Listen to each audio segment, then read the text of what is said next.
A reading from the Holy Gospel according to Matthew, chapter 23, verses 13 to 22. The passage is taken from the Message version of the Bible. I've had it with you. You're hopeless. You religion scholars, you Pharisees, frauds. Your lives are roadblocks to God's kingdom. You refuse to enter and won't let anyone else in either. You're hopeless.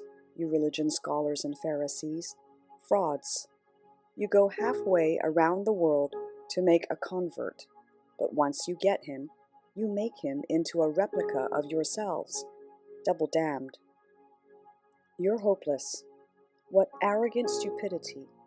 You say, if someone makes a promise with his fingers crossed, that's nothing. But if he swears with his hand on the Bible, that's serious. What ignorance!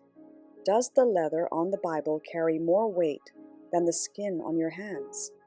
And what about this piece of trivia? If you shake hands on a promise, that's nothing. But if you raise your hand that God is your witness, that's serious? What ridiculous hair-splitting! What difference does it make whether you shake hands or raise hands? A promise is a promise. What difference does it make if you make your promise inside or outside a house of worship? A promise is a promise. God is present, watching and holding you to account regardless. The Gospel of the Lord. Good morning, I am Father Joseph Matthew and this is Coffee with God. Let us now listen to a short reflection on the Holy Gospel according to St. Matthew, chapter 23, verses 13 to 22. Woe to you! The Message version of the Bible effectively portrays Jesus' frustration with the rigid behavior of the Pharisees and the Scribes. Jesus' words were a reflection of our Christian communities and our conduct.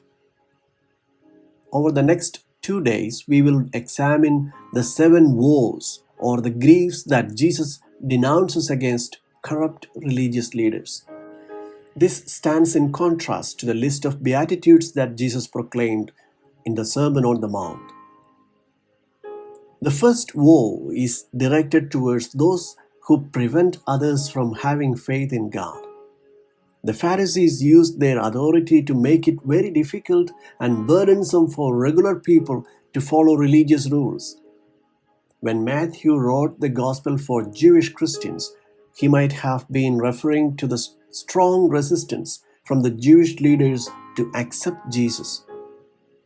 Their strict interpretation of the Torah made it impossible for people to know the merciful face of God.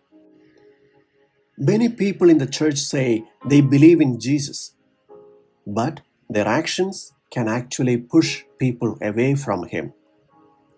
Instead of following Jesus' teachings, they spread twisted ideas about Him and go to great lengths to promote these misunderstandings.